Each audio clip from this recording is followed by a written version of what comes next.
Hello everyone, welcome to today's physics lecture, today's session.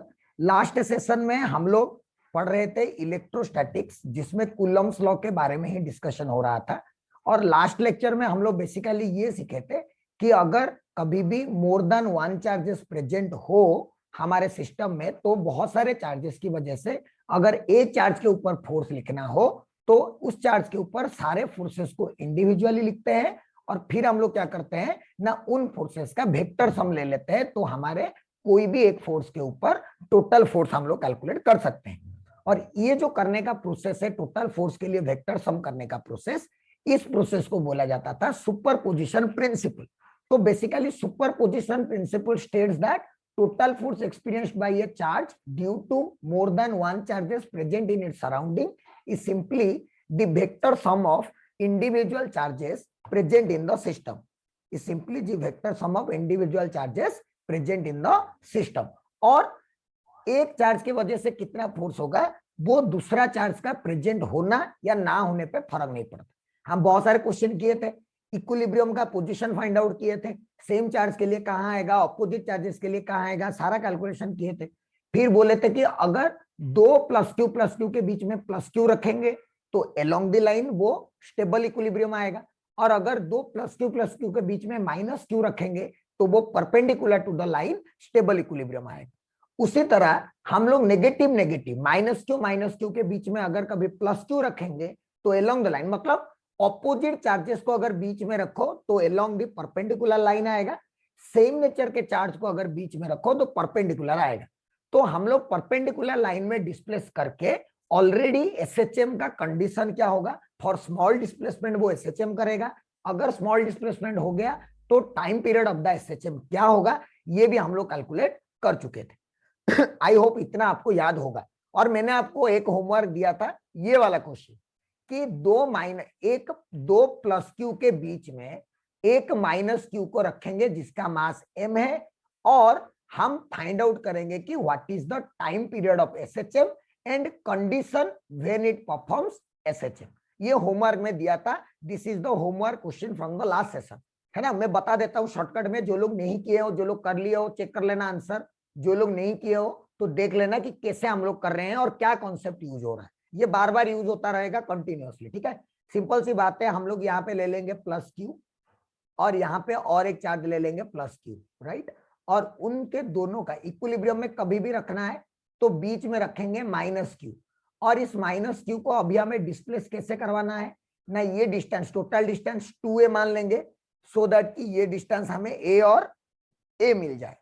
और हम लोग एक से डिस्टेंस इसको डिस्प्लेसमेंट कर दिए यहां तक, राइट। हम लोग डिस्प्लेस कर देंगे इसको परपेंडिकुलर टू द लाइन, यहां तक डिस्प्लेस कर दिए। Suppose this is the displace position of minus Q को यहां तक डिस्प्लेस कर दिए।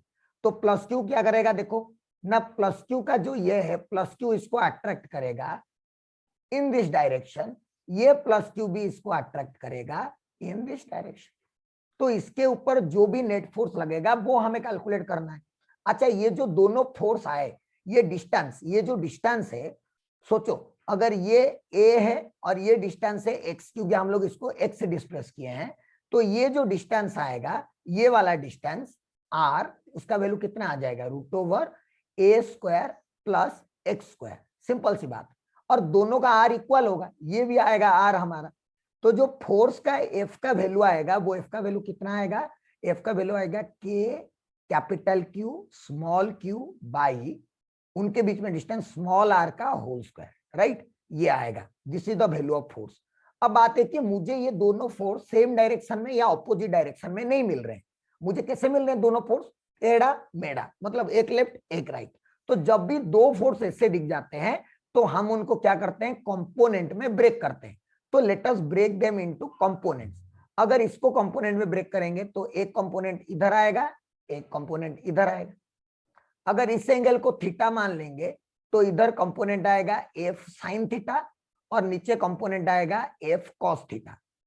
उसी तरह इसको भी ब्रेक करेंगे, तो इसको अगर ब्रेक करेंगे तो इसमें भी कंपोनेंट वैसा ही कुछ ब्रेक होगा, इधर आएगा f sin थीटा और इधर आएगा f cos थीटा। तो f sin थीटा और f sin थीटा कैंसिल हो जाएंगे, देयरफॉर जो नेट फोर्स बचेगा वो कितना बचेगा, 2f cos थीटा। एक का वैल्यू लिख लेते हैं, 2f का वैल्यू लिख दो, k capital Q small q by small r का स्क्वायर इंटू cos थीटा। इधर देखो ये थीटा हो गया, तो बेस बाई हाइपोटेन्यूस, बेस यहाँ पे क्या हो जाएगा x, तो x बाई r। तो एफ नेट का वैल्यू हमारा बन गया कितना, 2k capital Q small q x by r cube, और r का वैल्यू है root over of a square plus x square, मतलब पावर हाफ, उसका पावर 3।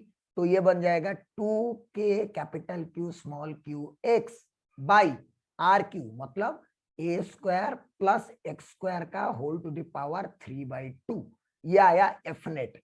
और एफ नेट अगर आ गया तो this implies acceleration find out करना कोई बड़ी बात नहीं है, मास से डिवाइड कर दो तो क्या हो जाएगा, 2k capital Q small q x by m into a square plus x square whole to the power 3/2। ये आ गया एक्सेलरेशन। देखो यहाँ पे एक्सेलरेशन है और यहाँ पे x है, डायरेक्टली प्रोपोर्शनल हो जाएगा।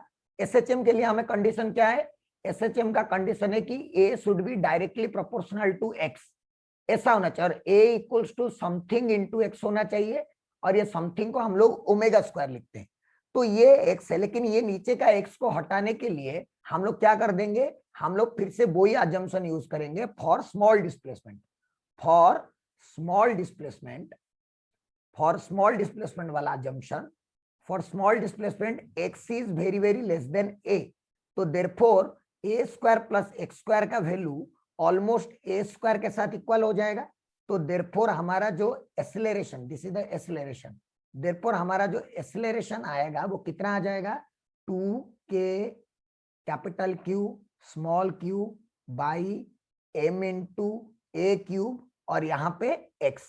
तो x को छोड़ के बाकी जो भी टर्म बचा उसको क्या लिखते हैं, omega square. So therefore omega square equals to 2k capital Q small q by m into a cube. So time period का वैल्यू होगा 2 pi root over m a cube by 2k capital Q small q। This is the time period of SHM, अगर हम -q charge रखें और उसको displace करें along the line perpendicular to it. और इसमें मैं क्या बता सकता हूं, वहां पे जैसे बताया था ना, अगर -q के बीच में, -q के बीच में अगर +q रखो तो सेम कहानी, ठीक है, कहानी क्या होगा, सेम, कैलकुलेशन सेम, सब कुछ same, no change at all. क्या मेरी बात समझ में आ गया सबको? ये सिंपल सा क्वेश्चन है जो होमवर्क में मैंने आपको दिया हुआ था, ठीक है। आज हम इस चीज के डिस्कशन को और आगे बढ़ाएंगे, कुछ और वेराइटी के क्वेश्चंस करेंगे, फिर उसका वेक्टर फॉर्म में देखेंगे हम लोग। एक सिंपल सा क्वेश्चन है जो कि मैंने आपको करवा चुका था ऑलरेडी, राइट। मैं आपको ऐसे टाइप के क्वेश्चन करवा चुका था, क्वेश्चन पढ़े सब लोग एक बार, तब आपको समझ में आएगा क्या बोल रहा है। 2 आइडेंटिकल बॉल्स, मतलब दोनों का मास मुझे सेम लेना है, राइट। ईच हैविंग डेंसिटी रो, ये रो है, दोनों का डेंसिटी है रो, ठीक है। Each having density rho are suspended from a common point, एक पॉइंट से दो बॉल को सस्पेंड किया गया, स्ट्रिंग जिनका लेंथ इक्वल है, equal length, both balls have equal mass, identical बोला था, एंड इक्वल चार्ज, मतलब दोनों का मास mm और दोनों का चार्ज 1-1, इन इक्विलिब्रियम, वो दोनों इक्विलिब्रियम में रहे।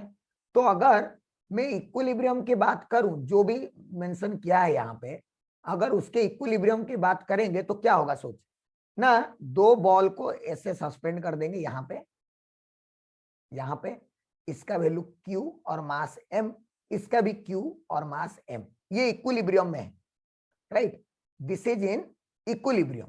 अगर ये इक्विलिब्रियम में है तो क्या होगा ना, इनके बीच में डिस्टेंस, दोनों का लेंथ इक्वल है, ये भी L और ये भी L, राइट, ये भी L और ये भी L, तो इनके बीच में डिस्टेंस, ये वाला डिस्टेंस आ जाएगा इनके बीच में। अच्छा, फोर्सेस वोर्सेस सब ठीक है। Each string mason angle theta with the horizontal, मतलब ये गिवन है कि ये भी इधर थीटा बना रहा है और ये भी इधर थीटा बना रहा है, ठीक है। Now both balls are immersed in liquid, अब इसको क्या किया गया ना, इसको लिक्विड में हम लोग डाल दिए, as a result theta does not change. ओहो, ये समझने वाली बात है। यहाँ पे क्या बोला वो, पहले मैं तुम्हें सिखाया था, लास्ट सेशन में हम लोग सीखे थे कि अगर कोई मीडियम में डुबा दो तो क्या हो जाता है ना, उनके बीच में रिपल्सन वाला फोर्स कम हो जाता है, इसीलिए वो दोनों पास पास आ जाते हैं, तो एंगल का वैल्यू कम हो जाता है। यही सीखे थे हम लोग लास्ट, मतलब लास्ट वाले सेशन में। बट अभी बोल रहे हैं कि उनको जैसे ही डुबाया तो चेंज ही नहीं हो रहा है भाई साहब, जैसे ही डुबाया ना तो वो चेंज ही नहीं हो रहा है, एंगल जो है वो चेंज नहीं हो रहा है। क्यों चेंज नहीं हो रहा है वो तुम्हें पता चलेगा। Density of the liquid is sigma ले लेते हैं इसको, ठीक है, सिग्मा ऐसे ले लेता हूं, sigma, this is sigma, density of the liquid is sigma दे दिया, ठीक है।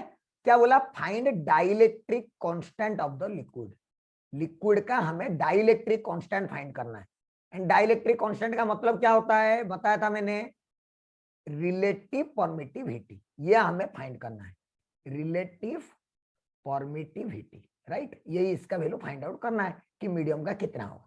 सबसे पहले तो ये समझ में आना चाहिए कि ये थीटा चेंज क्यों नहीं हुआ, ठीक है। उसके लिए हम मीडियम में फिगर ड्रॉ करते हैं, है ना, इन मीडियम, इन मीडियम, और ये कहां पे था, this was the figure in vacuum, right, okay.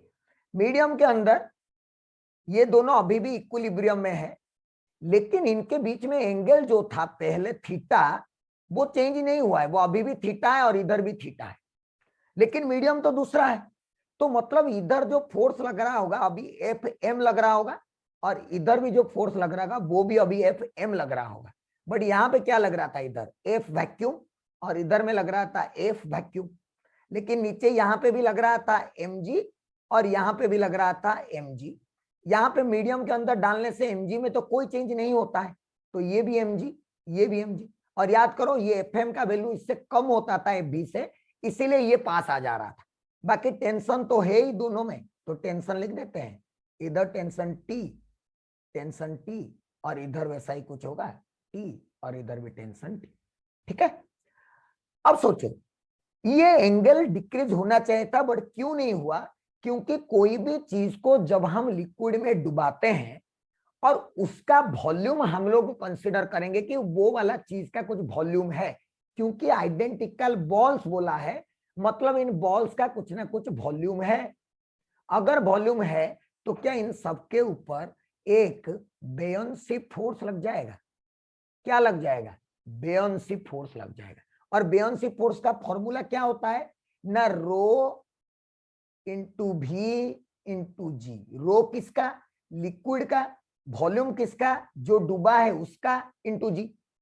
तो लिक्विड का डेंसिटी हमारे लिए कितना है, सिग्मा है ना, कितना है, सिग्मा। और वॉल्यूम ऑफ द सॉलिड जो भी हम लोग डुबा रहे हैं, अगर उसका मास m है तो उसका वॉल्यूम कितना हो जाएगा, वॉल्यूम हो जाएगा density by mass, rho by m, ये हो जाएगा volume into g। This is the buoyancy force, this is the buoyancy force जो कि अभी आ रहा है। अब सोच, अभी क्या होगा, अभी अगर मैं फोर्स बैलेंस करूं, अभी मैं फोर्स बैलेंस अगर करूं इसके अंदर, किसके अंदर, इस मीडियम के अंदर, तो ये एंगल थीटा तो चेंज नहीं हुआ है, तो ये तो अभी भी थीटा है, तो टी का कंपोनेंट आ जाएगा, टी का कंपोनेंट भी ब्रेक कर दो, इधर टी का कंपोनेंट आ जाएगा टी साइन थीटा, और इधर टी का कंपोनेंट आ जाएगा T cos theta, right, T cos theta. तो अभी फोर्स बैलेंस करोगे तो क्या होगा, T cos theta plus buoyancy, that is sigma into rho into g by m, T cos theta plus 20 ऊपर इक्वल्स टू बैलेंस होगा एम जी से, right. और लेफ्ट राइट में बैलेंस करोगे तो टी साइन थीटा का वैल्यू होगा कितना, टी साइन थीटा का वैल्यू होगा एफ एम, एफ एम का वैल्यू क्या लिखते हैं हम लोग, F in vacuum by epsilon r, F in vacuum by epsilon r. तो एफ इन वैक्यूम कितना है ना, के चार्ज का स्क्वायर, एफ इन वैक्यूम लिख देते हैं बाई एप्सिलॉन आर, इसी का वैल्यू हमें फाइंड आउट करना है, एप्सिलॉन आर का। ये समझ में आया, फोर्स बैलेंस किसके अंदर लिखा मैंने, मीडियम के अंदर रखने के बाद फोर्स का बैलेंस लिखा। वैक्यूम में जब था तो वैक्यूम में फोर्स का बैलेंस क्या था, देख, वैक्यूम में फोर्स का बैलेंस क्या था ना, वैक्यूम में फोर्स का बैलेंस ऐसे कुछ था कि ये टी, ये थीटा, तो इधर आता था टी कॉस थीटा और इधर आता था टी साइन थीटा, राइट। और टी कॉस थीटा किसको बैलेंस करता था, mg को। टी साइन थीटा किसको बैलेंस करता था, फोर्स इन वैक्यूम को, राइट। सबको समझ में आ गया। तो मैं क्या करूंगा इसमें से, अगर इसमें से मुझे चाहिए क्या फाइंड आउट करना है, एप्सिलॉन आर, तो मैं क्या लिखूंगा, ध्यान से देखना। वैक्यूम के अंदर T sine theta equals to force in vacuum और T cos theta equals to mg, दोनों को अगर डिवाइड करोगे तो टी टी कैंसिल हो जाएगा, तो टेन थीटा का वैल्यू क्या आ जाएगा, force in vacuum by mg। This implies a force in vacuum का वैल्यू क्या आ गया, mg tan theta, mg tan theta, ये आया फोर्स इन वैक्यूम का वैल्यू। इस फोर्स इन वैक्यूम का वैल्यू को यहां पे डाल के इसको फिर से डिवाइड कर दो, इसको क्या कर दो, फिर से डिवाइड कर दो। दिस इंप्लाइज, डिवाइड कर दो तो टी टी कैंसिल हो जाएगा, sine theta by cos theta आ जाएगा टेन थीटा, राइट। यहां से कर रहा हूं मैं, टेन थीटा, और ये उस साइड माइनस हो जाएगा। फोर्स इन वैक्यूम का वैल्यू ये डाल दो, तो फोर्स इन वैक्यूम का value mg tan theta force in vacuum by epsilon R, उसको मुझे डिवाइड करना है किसके साथ, टी कॉस थीटा, मतलब ये वाला टर्म के साथ, कितना ना, mg minus this, mg minus this, है ना। तो इसको डिवाइड करना है मुझे, divided by mg minus sigma rho G by m, और टेन थीटा इसमें कैंसिल हो जाएगा, और एप्सिलॉन आर का वैल्यू तुम लोग फाइंड आउट कर सकते हो इसमें से। क्या सबको समझ में आ गया क्या करना चाहिए, सबको समझ में आ गया कैसे करना चाहिए, क्या करना है समझ में आया। इसमें एक्स्ट्रा एक चीज आ रहा है, वो है बेयोंसी, एक्स्ट्रा एक चीज आ रहा है वो है बेयोंसी, कि बेयोंसी का वैल्यू कितना होगा वो हमें पता होना चाहिए, डेंसिटी ऑफ द लिक्विड। याद करो पिछले गेम में बोला था दोनों के बीच में डिस्टेंस चेंज नहीं होगा, क्यों चेंज नहीं, मतलब वहां पे वो जो एंगल है वो डिक्रीज हो रहा था, है ना। डिक्रीज क्यों हो रहा था, क्योंकि हम लोग बेयोंसी को मान ही नहीं रहे थे, इसीलिए जो रिपल्सन करने वाला चीज था वो रिपल्सन करने वाला चीज कम हो गया एफएम, इसीलिए वो पास पास आ गए थे। बट अभी उनको एक एक्स्ट्रा फोर्स लगा ऊपर बेयोंसी, और वो बेयोंसी की वजह से जितना कम होना चाहिए था वो उसको बैलेंस कर दिया। तो मैंने क्या किया ना, वैक्यूम के अंदर फोर्स का वैल्यू लिख के बैलेंस किया, फिर वहां पे कहां पे मीडियम के अंदर फोर्स का वैल्यू लिख के बैलेंस किया, कुछ वैल्यू को इधर से उधर पुट किया, और मैं एप्सिलॉन आर का वैल्यू फाइंड आउट कर दूंगा। तो यहां से you can find out the value of epsilon R. इसमें आपको कोई शक नहीं होना चाहिए कि how to include, this is simply use of fluid mechanics. If you know, this is simply simple use of fluid mechanics in electrostatics. मेरी बात क्लियर हो गया सबको। So this is how you can solve the questions when there is also inclusion of density of the liquid, and you have to write down the buoyancy force so that it do not change. Clear? चलते हैं हम लोग next type के question पे। ये एक बहुत बढ़िया सा क्वेश्चन है, और इस तरह के क्वेश्चन हम लोग ऑलरेडी बहुत जगह कर चुके हैं। कहां पे हम लोग कर चुके हैं, सर्कुलर मोशन में ऐसे क्वेश्चंस कर चुके हैं हम लोग, है ना। जहां पे मैंने आपको बताया था कि एक रिंग को लो और उसको ऐसे रोटेट कराओ विथ कांस्टेंट स्पीड, तो वो रिंग जो है वो उसके अंदर पूरा वो टाइट हो जाएगा। अभी वहां पे ऐसा ही कुछ चीज बोल रहा है कि मान लीजिए कि मैंने एक रिंग ले लिया, ठीक है, ऐसा एक रिंग ले लिया, ये एक रिंग है, इस रिंग के ऊपर चार्ज कैपिटल क्यू, मतलब ऐसे हर जगह इसके ऊपर प्लस क्यू चार्ज इसके ऊपर डिस्ट्रीब्यूटेड है पूरा। ध्यान से देखना कितना चार्ज डिस्ट्रीब्यूटेड है, प्लस क्यू, चारों तरफ डिस्ट्रीब्यूटेड है यूनिफॉर्मली, है ना। इस तरह से हर तरफ यूनिफॉर्मली डिस्ट्रीब्यूटेड है प्लस क्यू, इसके ऊपर कितना ना, कैपिटल क्यू, टोटल चार्ज इसका कैपिटल क्यू है, ठीक है। और मैं क्या कर रहा हूं ना, इसके सेंटर पे और एक चार्ज लेके रख रहा हूं जो कि स्मॉल क्यू है। तो क्या होगा ना, ये जो स्मॉल क्यू है वो हर एक छोटे छोटे पोर्शन पे, अगर तुम कोई भी एक छोटा सा पोर्शन देखोगे, कोई भी छोटा सा पोर्शन, जैसे यहाँ पे अगर एक छोटा सा पोर्शन देखोगे, ये छोटा सा पोर्शन, तो ये इसको क्या करेगा, ऐसे रिपेल करेगा इस तरफ। अगर यहाँ पे छोटा सा पोर्शन देखोगे तो ये छोटा सा पोर्शन को भी ये क्यू क्या करेगा, ऐसे रिपेल करेगा ऐसे। तो ये पूरा रिंग को चारों तरफ से ऐसे रिपेल करेगा। तो क्या होगा ना, ये रिंग अगर पहले सर्कुलर नहीं होगा ना तो भी ये सर्कुलर हो जाएगा ऐसे, हर तरफ वो ऐसे रिपेल करके फोर्स लगाएगा डीएफ, राइट, ये फोर्स लगाएगा डीएफ। मेरी बात समझ में आया?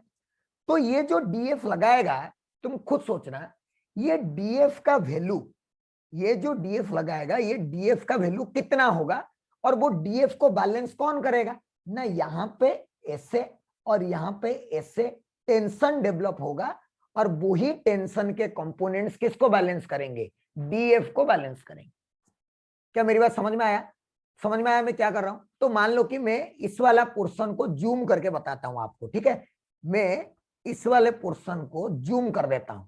जूम कितना जूम कराऊं, मान लो 32x जूम करवा दिया इस छोटा सा पोर्शन को, ये छोटा सा, समझ रहे हो, छोटा सा पोर्शन डीएल मान लेते हैं लेंथ, छोटा सा पोर्शन ले लिया मैंने ऐसे सर्कल का, और इसका लेंथ कितना है, इसका लेंथ है डीएल, ठीक है, ये सेंटर से ऐसे कनेक्टेड है, राइट, ये सेंटर से ऐसे कनेक्टेड है, यहां पे स्मॉल क्यू है, ये रेडियस आर है, ये रेडियस आर है, और ये स्मॉल क्यू इसके ऊपर फोर्स लगा रहा है, राइट, कूलम्स फोर्स कितना ना डीएफ, और उस डीएफ का वैल्यू कितना होगा, ध्यान से सुनना ना, अगर इसका लेंथ है डीएल और इसके ऊपर प्लस चार्ज भी तो डिस्ट्रीब्यूटेड है, इसके ऊपर ऐसे प्लस चार्ज डिस्ट्रीब्यूटेड है कि नहीं है, चारों तरफ ऐसे प्लस चार्ज इसके ऊपर डिस्ट्रीब्यूटेड है, जो छोटा सा लिया हूं मैं उस छोटा सा ऊपर के ऊपर भी प्लस चार्ज ऐसे ऐसे डिस्ट्रीब्यूटेड। यहाँ पे मैं टोटल चार्ज कितना दिया था, देख ध्यान से सुनना, मैंने टोटल चार्ज दिया था कैपिटल क्यू, और टोटल लेंथ दिया था, टोटल लेंथ कितना 2 पाई आर, क्योंकि रेडियस आर है, तो therefore charge per unit length, charge per unit length, याद करो इसको मैं चार्ज लिनियर चार्ज डेंसिटी बाद में पढ़ाऊंगा, चार्ज पर यूनिट लेंथ कितना हो जाएगा ना, क्यू बाई 2 पाई आर, है ना, कितना हो जाएगा, क्यू बाई 2 पाई आर। और अगर मुझे चाहिए charge of length DL, charge of length DL, ये जो डीएल लेंथ में कंसीडर किया हूं, इसका चार्ज अगर चाहिए डी क्यू, तो वो कितना हो जाएगा, वो हो जाएगा charge per unit length Q by 2 pi R into DL length, ये होगा charge of the small element जो मैं चूज किया हूं, है ना। तो ये फोर्स कितना हो जाएगा किसके किसके बीच में, क्यू, और इसका चार्ज कितना है डी क्यू, तो हो जाएगा K small Q D Q by distance कितना है यहाँ किसके बीच में, आर, डिस्टेंस कितना है आर, तो आर का स्क्वायर। अब ये डी क्यू का वैल्यू डाल दो, तो डीएफ का वैल्यू क्या हो जाएगा, डीएफ का वैल्यू हो जाएगा K small Q D Q का value capital Q by 2 pi R into DL, right, और एक आर स्क्वायर नीचे आ जाएगा आर स्क्वायर, तो ये बन जाएगा तुम्हारा K small Q capital Q DL by 2 pi R cube, this is the value of DF, right, जो कि रिपल्सन की वजह से लग रहा है। और इनको बैलेंस करने वाला फोर्स कौन है, इधर टी, और इधर भी कौन है बैलेंस करने वाला फोर्स, टी, राइट। तो इस टी के दो कंपोनेंट आएंगे इस तरह से, अगर ये एंगल थीटा होगा तो ये एंगल भी कितना होगा थीटा, तो इधर टी का कंपोनेंट देखो, ये थीटा हो गया ना, थीटा थीटा, तो ये 90 माइनस थीटा, तो ये थीटा, तो इधर कंपोनेंट आएगा टी कॉस थीटा, और इधर कंपोनेंट आएगा टी साइन थीटा। कुछ याद आ रहा है, इस तरह से हम लोग किए थे क्लास 11 में, फर्स्ट ईयर में ऐसे किए थे बहुत सारे, ये भी आ जाएगा थीटा, तो टी कॉस थीटा और इधर टी साइन थीटा। अब टी कॉस थीटा तो बैलेंस कर दिए ईच अदर को। अब ये जो दोनों है, देयरफॉर एलोंग वर्टिकल हम लोग क्या लिखेंगे, 2t sine theta equals to DF, 2t sine theta किसको बैलेंस करेगा, डीएफ को, तो लिख देते हैं देयरफॉर 2t साइन थीटा को मैं डायरेक्टली कितना लिख सकता हूं, थीटा, क्यों, थीटा इज स्मॉल, है ना, since theta is small, theta छोटा है, बहुत छोटा होगा ना ऑब्वियसली, क्योंकि मैं बहुत लिया हूं, राइट, बहुत छोटा सा एक एलिमेंट चूज किया हूं मैं, तो बहुत छोटा सा चीज है, ठीक है। तो क्या होगा ना, 2t थीटा, साइन थीटा को थीटा लिख दिया, इक्वल्स टू df, df का वैल्यू लिख दो k small q capital Q by 2 pi r cube, right, into dl। अच्छा, dl का वैल्यू कितना होगा याद करो, हम लोग पढ़ते थे theta equals to l by r। यहाँ पे मेरा एंगल टोटल कितना है 2 थीटा, क्योंकि इधर थीटा तो 2 थीटा, तो 2 theta equals to dl by r। तो r का dl का वैल्यू क्या हो गया, dl का वैल्यू हो गया हमारा r इंटू 2 थीटा। ये किसके बदले लिखा है, dl के बदले, राइट। तो देख लो अभी क्या क्या कैंसिल होगा, 2 थीटा कैंसल, एक R cancel, so therefore t का वैल्यू कितना आ गया, k capital Q small q by 2 pi r square, ये स्क्वायर बन जाएगा। This is the tension developed in the ring when we put a charge of small q at the center of the ring and the ring has a total charge capital Q that is uniformly distributed throughout the ring। पूरा clarity आया, मैंने कैसे लिखा, क्या किया, किसको zoom किया, किसका चार्ज कैसे निकाला, सेम टू सेम क्वेश्चन हम लोग कर चुके हैं। किसमें किए थे, वो एक रिंग को रोटेट किए थे, बताया था मैंने कि वो ऐसे दैट बिकम्स पूरा टाइट हो जाता है, फिर उसके अंदर क्या डेवलप हो जाता है, उसके अंदर डेवलप हो जाता है हमारा टेंशन, और उसी टेंशन की वजह से वो पूरा टाइट रिंग बन के रहता है। तो इस तरह अगर मैं यहाँ पे एक रिंग लेके उसके सेंटर पे स्मॉल क्यू रखूं, तो वो स्मॉल क्यू भी हर एक छोटा छोटा एलिमेंट के ऊपर, वो जो डी क्यू का रिंग है उस रिंग का हर एक छोटा छोटा एलिमेंट के ऊपर ऐसे रिपल्सिव फोर्स लगाएगा, और अगर रिपल्सिव फोर्स लगाएगा तो ये ऐसे बाहर जाने की कोशिश करेगा, तो उसके अंदर टेंशन डेवलप होगा। तो उस टेंशन का वैल्यू कितना होगा वो तुम्हारे सामने है। क्या क्लियर हो गया सबको, सबको समझ में आना चाहिए क्या बताया मैंने। तो सबको समझ में आ गया होगा कि कैसे एक चार्ज रखने से रिंग में टेंशन डेवलप होता है और कितना डेवलप होता है वो हम लोग कैलकुलेट कर सकते हैं। पूरा मस्त आपको समझाया गया है, सारा चीजें जूम करके कैसे उसके ऊपर चार्ज, उस वाले छोटे एलिमेंट के ऊपर चार्ज कैसे लिखेंगे, क्या लिखेंगे वो सारे, ठीक है। चलिए सो और एक क्वेश्चन देखते हैं जिसमें हम लोग थोड़ा सा इंटीग्रेशन का यूज करेंगे फोर्स फाइंड आउट करने के लिए, क्योंकि अभी हम लोग जो चार्ज देख रहे थे एक एक चार्ज था जो चार्ज की दूसरे चार्ज से कुछ डिस्टेंस में हुआ करते थे, पॉइंट चार्ज हुआ करते थे। अभी हम लोग क्या बोलेंगे ना, जब चार्ज डिस्ट्रीब्यूटेड हो, जैसे इस केस में बोला है, क्या बोला है ना, एक रॉड है जिसका लेंथ है L, कंडक्टिंग रॉड क्यों बोला है मैं बता देता हूं। सपोज एक रॉड दिया है इस तरह से, दिस इज ए रॉड, है ना, और इसके ऊपर लेंथ है L और इसके ऊपर चार्ज है Q जो कि यूनिफॉर्मली डिस्ट्रीब्यूटेड है, मतलब इसके ऊपर चार्ज Q इस तरह से प्लस प्लस प्लस प्लस करके चारों तरफ डिस्ट्रीब्यूटेड है इसके ऊपर, ठीक है, पूरा पूरा डिस्ट्रीब्यूटेड है, और इसका टोटल चार्ज कितना है Q और इसका लेंथ कितना है L। तो मैं क्या निकाल सकता हूं उसके लिए, चार्ज पर यूनिट लेंथ, क्या निकाल सकता हूं, चार्ज पर यूनिट लेंथ, जिसको किससे लिखते हैं, लेम्बडा से लिखते हैं, वो क्या हो जाएगा Q बाई L। और मुझे यहाँ पे एक पॉइंट रखना है स्मॉल q, और इस पॉइंट के ऊपर टोटल फोर्स फाइंड आउट करना है, find the magnitude of electric force between the two. मतलब ये रॉड इस q के ऊपर कितना फोर्स लगाएगा, या तो q रॉड के ऊपर कितना फोर्स लगाएगा, बात तो एक ही है, बात तो एक ही है ना, रॉड q के ऊपर जितना फोर्स लगाएगा q भी रॉड के ऊपर उतना ही फोर्स लगाएगा। क्यों, कूलम्ब्स लॉ में जो दोनों चार्ज के ऊपर फोर्स लगता है वो फोर्स सेम सेम लगता है, ठीक है, ये उसको जितना रिपेल करेगा ये उसको उतना रिपेल करेगा। तो अब बात है कि इस रॉड के ऊपर जो चार्ज डिस्ट्रीब्यूटेड है, मान लो कि मैं यहाँ पे अगर एक छोटा सा एलिमेंट चूज करूं तो ये क्यू से कुछ और डिस्टेंस में है, अगर यहाँ पे चूज करूं तो वो ये क्यू से कुछ और डिस्टेंस में, मतलब ये जो सारे चार्जेस हैं वो क्यू से रैंडम डिस्टेंस में, मतलब एक पर्टिकुलर डिस्टेंस में नहीं, इट इज कॉन्टिन्यूअसली डिस्ट्रीब्यूटेड। तो मैं क्या करूंगा ना, मैं इसको बहुत ज्यादा छोटे छोटे छोटे छोटे टुकड़े में तोड़ दूंगा। कैसे टुकड़े में तोड़ूंगा ना, एक छोटा सा टुकड़ा तोड़ा जिसका लेंथ है मान लो dx, है ना, तो ये dx लेंथ में कुछ चार्ज होगा, इस dx लेंथ का कुछ ना कुछ चार्ज होगा, कितना चार्ज होगा ना dq, वो कितना होगा, lambda into D x, right, lambda into D x, और लेमडा का वैल्यू है Q by L into D x, right. ये और मान लेते हैं कि ये जो है ये इससे कितना डिस्टेंस पर है ना, इस 4 से कुछ x से डिस्टेंस पर है। तो क्या ये q इस स्मॉल ड्यू क्यू के ऊपर फोर्स लगाएगा ना, ये सर लगाएगा। कितना लगाएगा ना, इधर की तरफ लगाएगा, इधर की तरफ लगाएगा q, और df मान लेते हैं हम लोग, क्या लगाएगा df। देयरफॉर फोर्स एक्सपीरियंस्ड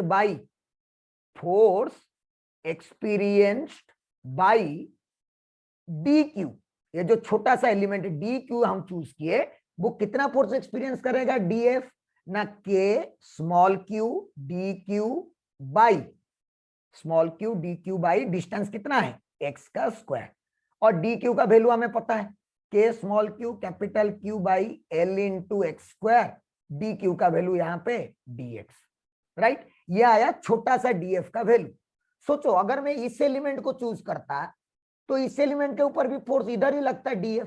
जो भी एलिमेंट चूज करता सारे एलिमेंट के ऊपर फोर्स जो लगता है वो किधर लगता है, लेफ्ट की तरफ ही लगता। So therefore total force on the rod is vector sum of df, is vector sum of df vector. df vector को अगर वेक्टर सम कर दूं तो क्या होगा, over the length, over the length, length के ऊपर पूरा इस एंड से उस एंड तक अगर मैं df को वेक्टोरियली ऐड कर दूं तो मेरा नेट फोर्स आ जाएगा। But all df are in the same direction, all df are in the same direction, सारे के सारे df जो है वो एक ही डायरेक्शन में है, किधर, लेफ्ट की तरफ। तो देयरफॉर f नेट जो है वो सिंपली इंटीग्रेशन ऑफ df से आ जाएगा। अगर df सारे एक डायरेक्शन में नहीं होते तो मैं डायरेक्ट इंटीग्रेशन नहीं कर पाता, उनको कंपोनेंट में ब्रेक करके करना पड़ता है, उसका भी एग्जांपल मैं करवाऊंगा आपको, ठीक है ना। अगर df जो आ रहा है, छोटा एलिमेंट आप चूज कर रहे हो और उस छोटा एलिमेंट के ऊपर जो फोर्स आ रहा है, अगर वो सारे फोर्स एक डायरेक्शन में आ गए तो सिंपल df कर दो इंटीग्रेशन। अगर अलग अलग डायरेक्शन में आ गए तो हम लोग सिंपल इंटीग्रेशन नहीं, कंपोनेंट में ब्रेक करके करना पड़ेगा।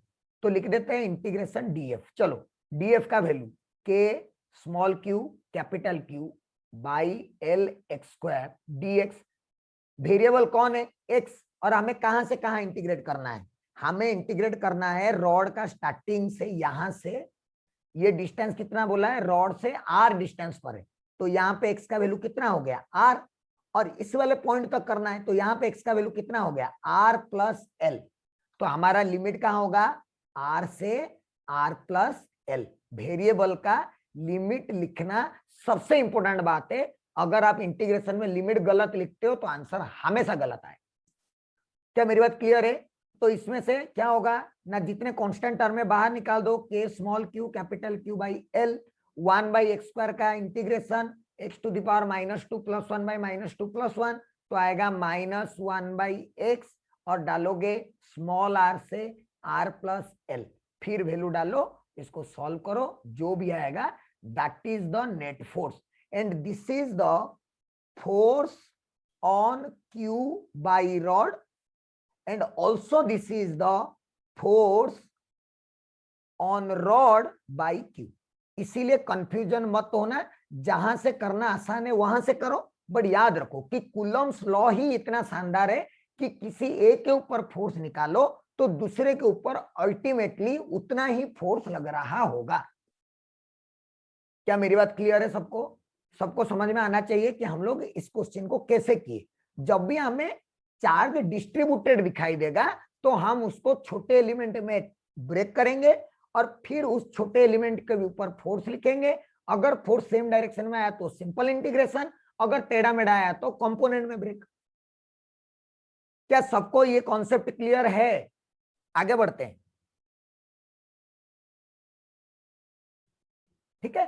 तो ये आपको ध्यान में रखना है कि सेम डायरेक्शन में आए तो फोर्स हमें ऐसे करना है, और रैंडम डायरेक्शंस में आए तो कंपोनेंट में ब्रेक करके इंटीग्रेट करना है, ठीक है। चलते हैं हम लोग अगले क्वेश्चन पे। ये कुछ क्वेश्चन है जो कि बहुत आसान है, बहुत ट्रिकी है ना। ये बहुत आसान क्वेश्चन है, बहुत ट्रिकी क्वेश्चन है। जैसे मैं आपको समझा रहा हूं, सपोज ये दिया है x इक्वल्स टू 0 पे एक 1 कूलम का चार्ज रख दिया मैं यहाँ पे 1 कूलम का चार्ज रख दिया।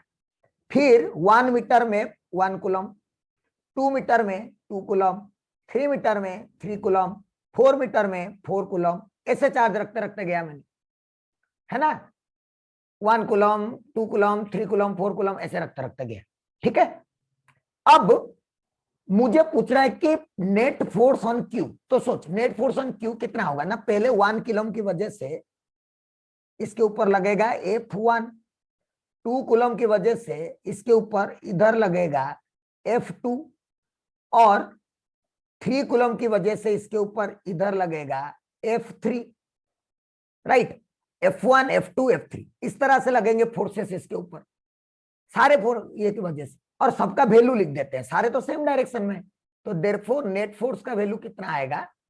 नेट फोर्स का वैल्यू आएगा 1 मीटर की वजह से K1 इंटू 1 बाई 1 का स्क्वायर, प्लस 2 मीटर जो है वो तो 2 डिस्टेंस पर है, तो K1 इंटू 2 बाई 2 का स्क्वायर, प्लस K1 इंटू, एक काम करो इसको ना 1 कर दो, इसको 2 स्क्वायर कर दो, इसको 3 स्क्वायर, इसको 4 स्क्वायर कर दो।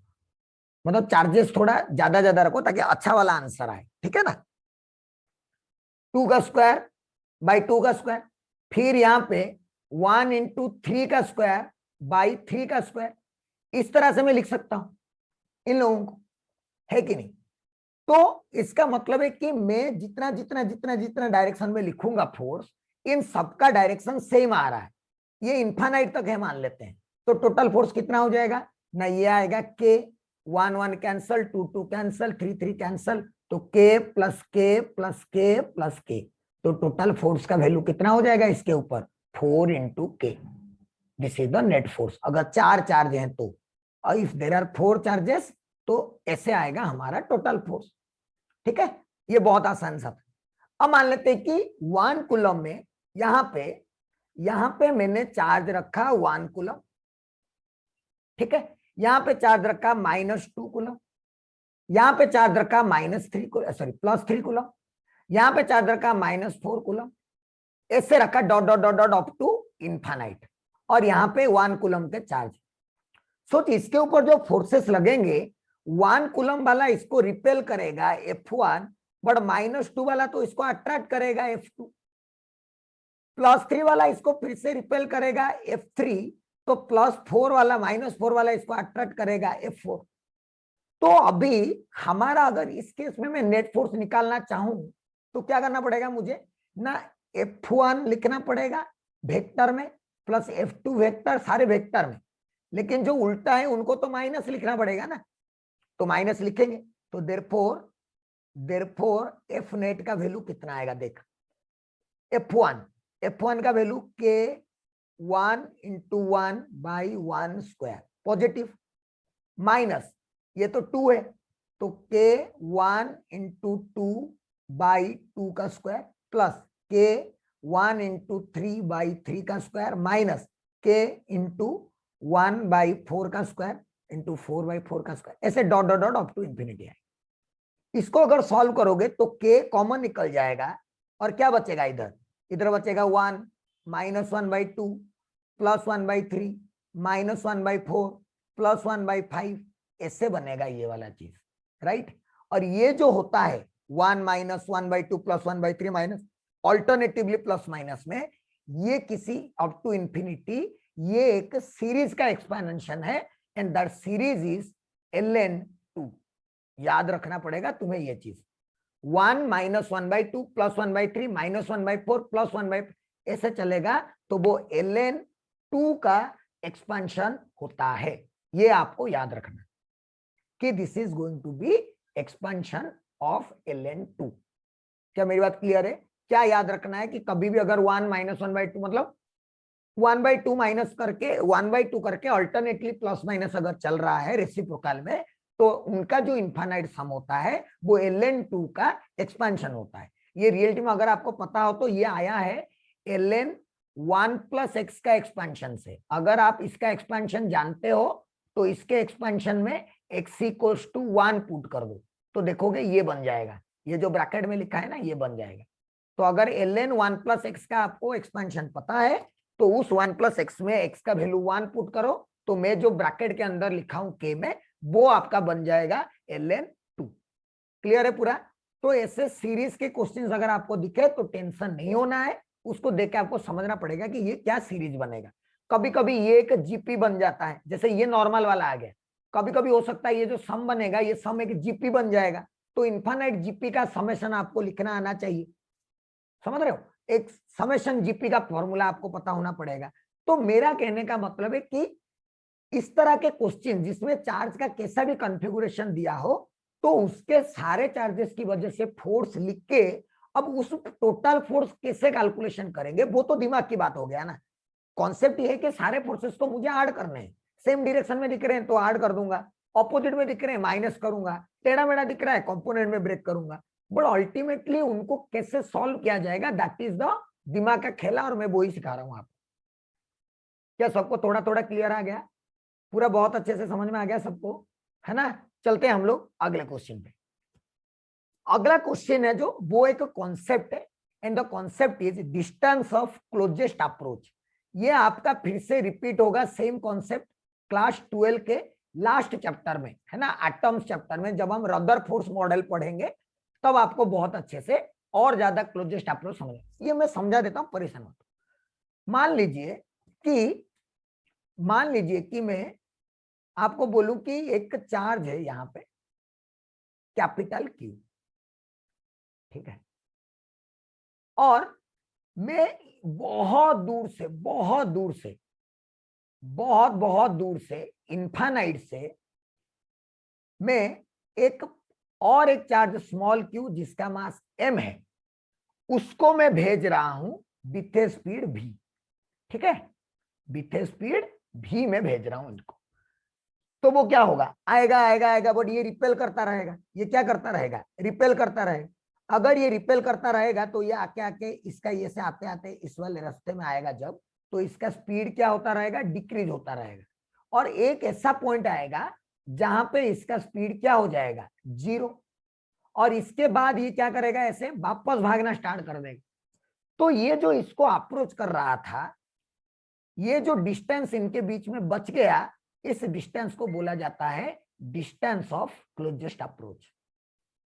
डिस्टेंस ऑफ क्लोजेस्ट अप्रोच कैसे कैलकुलेशन करेंगे वो मैं आपको सिखा दूंगा, अभी नहीं। जब हम पोटेंशियल एनर्जी लिखना सीखेंगे तब मैं आपको बताऊंगा कि कैसे कैलकुलेट करते हैं। बट आप समझो कि अगर एक +2 चार्ज है यहाँ पे पॉजिटिव चार्ज और एक +2 चार्ज है यहाँ पे पॉजिटिव चार्ज, मैं अगर इसको इसके पास भेज रहा हूं तो वो उसका स्पीड को डिक्रीज कराएगा रिपल्सन कर करके फिर अल्टीमेटली एक पॉइंट में आके ये स्टॉप होके वहां से रिटर्न करेगा। हम काइनेमेटिक्स में भी ऐसे सवाल पूछते थे, जिसका एक्सेलरेशन नेगेटिव हो वेलोसिटी पॉजिटिव हो तो अल्टीमेटली उसका वेलोसिटी 0 होता था, वही मिनिमम सेपरेशन होता था, है ना।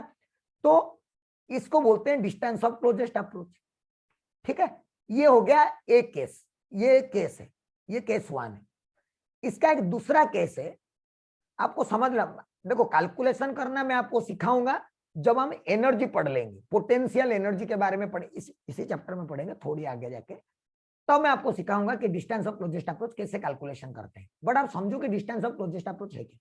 मान लो यहाँ पे एक चार्ज है +q और ये वो लाइन है, बट मैं अभी इस लाइन के ऊपर नहीं, थोड़ा ऊपर छोड़ रहा हूँ चार्ज को भी, बहुत दूर से एक चार्ज को मैं इधर छोड़ रहा हूँ विथ स्पीड v0, ठीक है, v0। तो क्या होगा ना, ये जाएगा, ये इसको रिपेल करेगा तो ये बेंड होके चला जाएगा कुछ इस तरह से। तो बेंड होके जब जाएगा कोई तो एक टाइम होगा जब इसका डिस्टेंस यहां से परपेंडिकुलर होगा, और इस डी को हम लोग बोलेंगे क्लोजेस्ट अप्रोच वाला डिस्टेंस, और डिस्टेंस ऑफ क्लोजेस्ट अप्रोच। दोनों के समझ में आया? एक केस में हम चार्ज के ऊपर जाने वाला लाइन पे छोड़ते हैं तो वो एग्जैक्टली सीधा जाके रिटर्न करता है, बट एक में हम लोग थोड़ा ऊपर से छोड़ते हैं पार्टिकल को तो वैसे डिफ्लेट करके चला जाता है। तो जब डिफ्लेट करके जा रहा होगा जहां पे परपेंडिकुलर ड्रॉ कर देंगे उस वाला डिस्टेंस को बोल देंगे distance of closest approach. Clear है पूरा? ये दो केस है, इसको कैसे कैलकुलेट करते हैं वो आपको पता चलेगा जब हम पोटेंशियल एनर्जी पढ़ लेंगे तो। क्लियर है? आगे बढ़ते हैं नेक्स्ट क्वेश्चन। नेक्स्ट क्वेश्चन हमारा ये है कि ये मैं आपको एक्चुअली बताया नहीं था, इसीलिए मैं आज दे दिया हूं। ये होमवर्क है, सब लोग इस वाले होमवर्क को खुद से करेंगे। मैं थोड़ा समझा देता हूं, जैसे कि ये एक प्लस क्यू है और ये एक प्लस 4 क्यू है, ठीक है। अगर सोचो मैं एक तीसरा चार्ज रखना चाहता हूं इक्विलिब्रियम में, तो कहां पे रखूंगा? दोनों चार्ज के बीच में कहीं पे, क्योंकि सिमिलर चार्ज आ गया, तो दोनों चार्ज के बीच मान लो कि यहां पे कहीं पे इसका इक्विलिब्रियम पॉइंट आया। This is the equilibrium point. अब मैं यहाँ पे एक स्मॉल क्यू रखता हूं, तो याद करो पहले इसको फिक्स्ड और इसको फिक्स्ड बोलते थे। अभी कोई फिक्स नहीं है, कोई फिक्स नहीं है। अभी सिर्फ थर्ड चार्ज नहीं, now all three charges are in equilibrium. All three charges are in equilibrium, ये कंडीशन बोल रहा है the system is in equilibrium. मतलब तुम्हें तीनों को इक्विलिब्रियम में लाना है, तो ये डिस्टेंस भी फाइंड करना है कि x और d माइनस एक्स क्या होगा। ये डिस्टेंस तो q पे डिपेंड नहीं करता है, तो क्या करोगे ना, इक्विलिब्रियम ऑफ स्मॉल q लिख के उसमें से x फाइंड कर लोगे, ठीक है, क्योंकि वो तो q पे डिपेंड, स्मॉल q पे डिपेंड करता नहीं।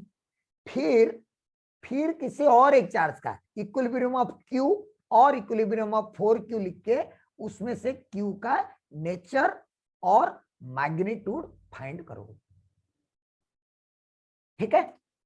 ये तुम्हारे लिए होमवर्क है जो तुम्हें खुद से करना है। ऐसा क्वेश्चन मैंने आपको पहले कराया भी हुआ है कि नहीं? ऐसा क्वेश्चन कराया हुआ है जिसमें हम सिर्फ थर्ड चार्ज को इक्विलिब्रियम लेते थे। बोर्ड वाले नोट्स में भी आपको ऐसा ही दिया गया है, ठीक है, सेम टू सेम दिया गया है एक क्वेश्चन। तो सिर्फ थर्ड चार्ज को इक्विलिब्रियम रखने के लिए एक इक्विलिब्रियम का इक्वेशन से काम बन जाता है। बट अगर पूरा सिस्टम को इक्विलिब्रियम में रखना है तो चार्ज का वैल्यू क्या होगा, चार्ज का मैग्नीट्यूड क्या होगा, ये भी हम लोगों को पता होना चाहिए और कैलकुलेट करना भी आना चाहिए।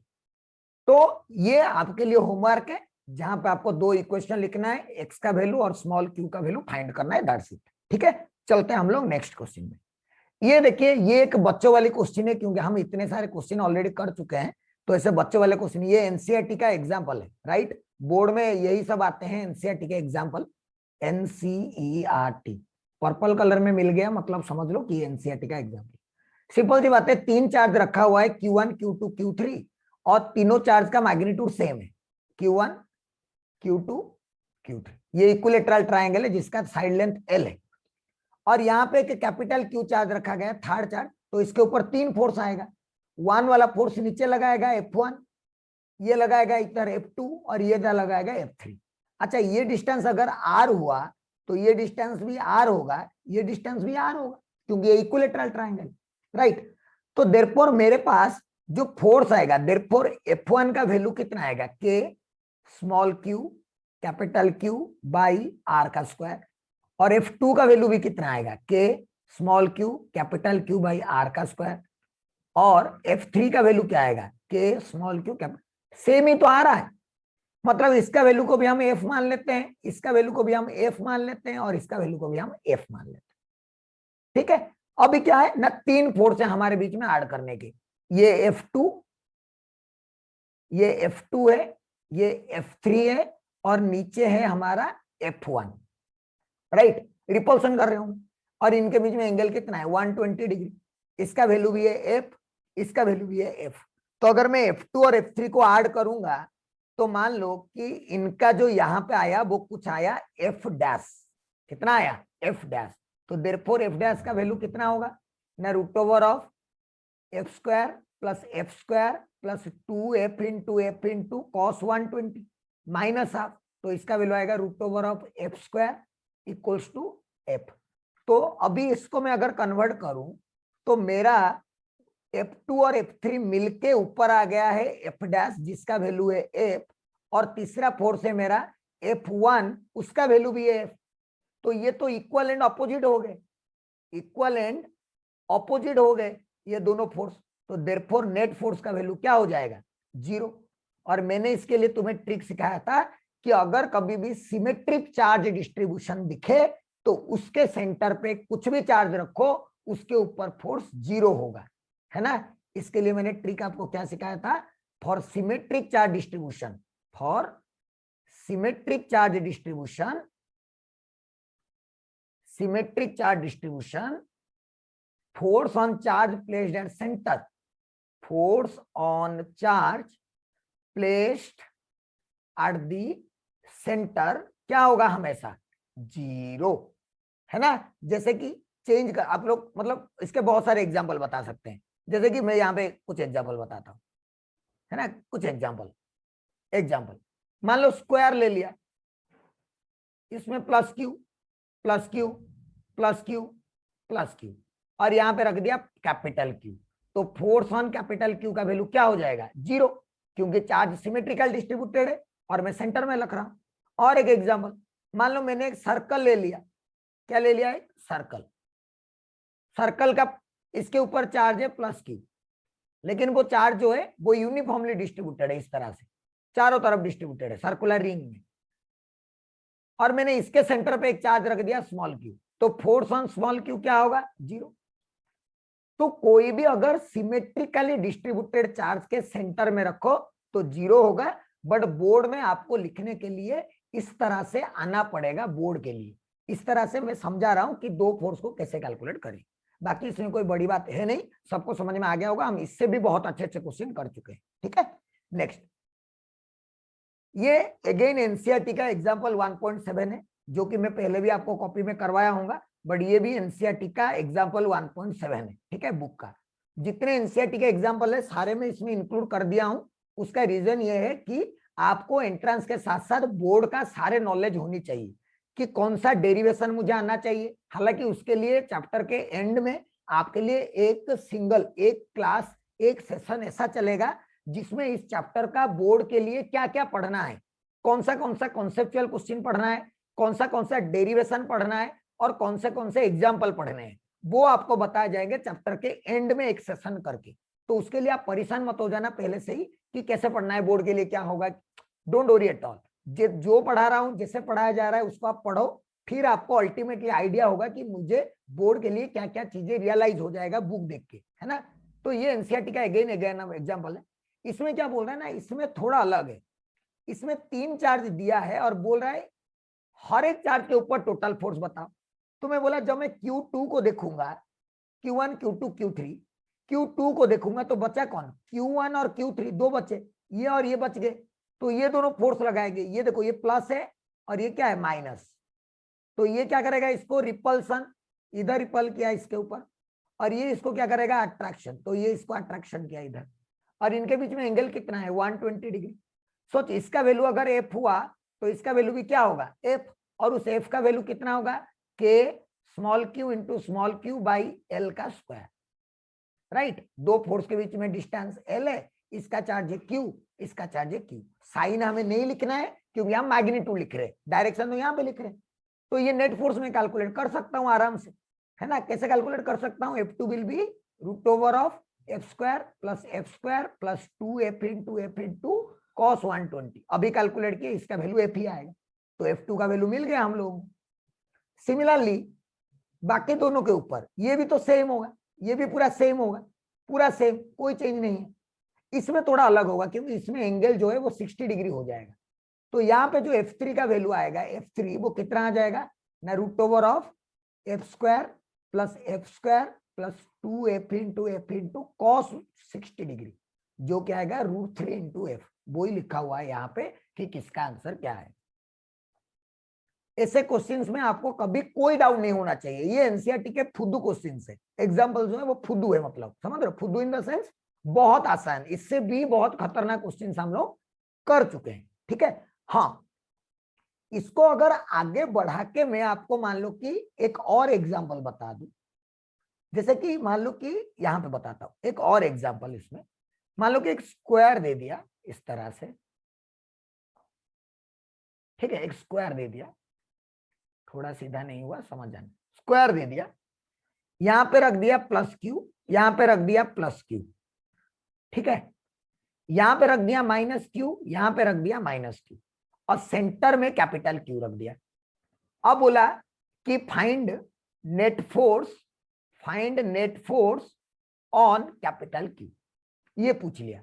तो क्या करेंगे, हम सारे फोर्सेस लिखेंगे। देखो ये तो सिमेट्रिकली डिस्ट्रीब्यूटेड नहीं है ना यार, चारों तरफ प्लस प्लस थोड़ी है या चारों तरफ माइनस माइनस थोड़ी है, नहीं, इक्वल डिस्टेंस में है, बट चार्ज तो डिस्ट्रीब्यूटेड नहीं है ना इक्वली, अलग अलग चार्जेस रखे हुए, तो फोर्सेस भी अलग अलग लगेंगे। देखो ये लाइन ऐसा आएगा, ये लाइन ऐसा आएगा, सोच क्या होगा ना, ये प्लस क्यू इसको क्या करेगा, रिपल्सन, तो इसके ऊपर इधर लगाएगा force, force due to plus Q, ये माइनस क्यू भी इसको क्या करेगा, अट्रैक्शन, तो माइनस क्यू इसके ऊपर फोर्स लगाएगा इधर, force due to minus Q, यहाँ पे माइनस क्यू फोर्स लगाएगा अट्रैक्शन इधर, force due to minus Q, और ये प्लस क्यू इसके ऊपर लगाएगा रिपल्सन, फोर्स इधर, ये होगा F due to plus Q.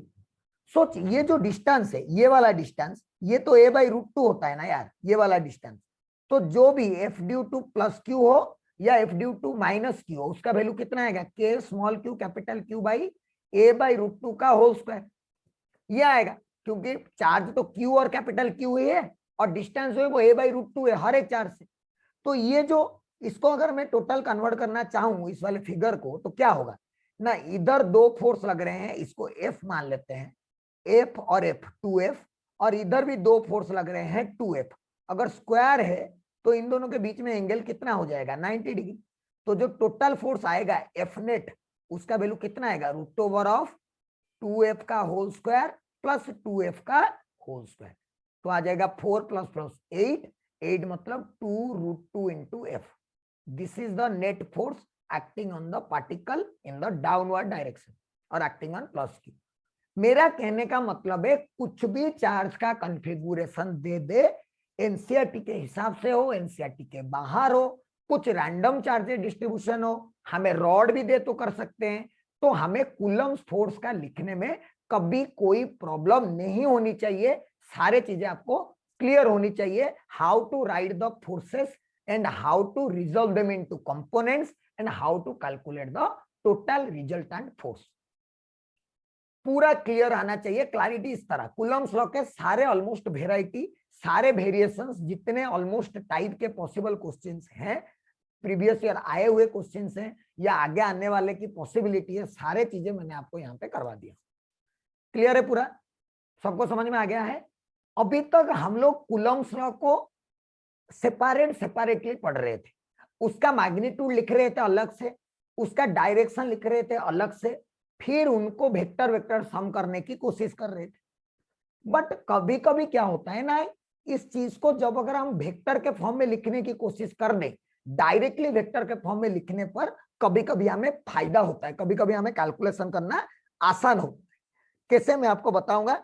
सबसे पहले Coulomb's law in vector form, ये बोर्ड्स के लिए, ये जो डेरिवेशन बताऊंगा अभी, ये डेरिवेशन बोर्ड्स के लिए बहुत इंपॉर्टेंट है, और ये डेरिवेशन आपके कॉपी में करवाया भी गया होगा, डेरिवेशन फॉर बोर्ड्स, ठीक है, 2 बार पूछा भी जा चुका है बोर्ड्स में, और ये 3 मार्क्स या 2 मार्क्स का डेरिवेशन में पूछा जाता है, ठीक है, जनरली 2 मार्क्स का पूछा जाता है। सबसे पहले मान लो कि दो अगर सिमिलर चार्जेस ले लूं, ये मैं किसका ड्रॉ कर रहा हूं, अगर दो सिमिलर चार्ज लूं तो उनके बीच में मैं कैसे लिखूंगा कूलम्स लॉ, ध्यान से देखना। मान लो यहाँ पे एक चार्ज है Q1 और इसका ये पोजीशन वेक्टर है R1 वेक्टर, यहाँ पे एक चार्ज है Q2 और इसका मैं पोजीशन वेक्टर लिखूंगा R2 वेक्टर, और Q1 इसके ऊपर जो फोर्स लगा रहा है that is F21 vector, and ये इसके ऊपर जो लगा रहा है that is force on 1 2 F212 vector, force on 2 due to 1, force on 1 due to 2, ये सिंपल सा डायग्राम।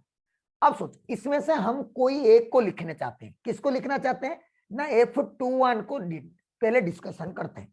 सो हम लोग क्या लिखेंगे, ध्यान से देखो, magnitude of F21 vector, magnitude कितना आएगा ना, ये डिस्टेंस R मान लेते हैं, तो F21 का वैल्यू जो आएगा वो कितना आएगा, K Q1 Q2 by R square, simple सी बात, इतना वैल्यू आएगा, मैग्नीट्यूड की बात कर रहा हूं।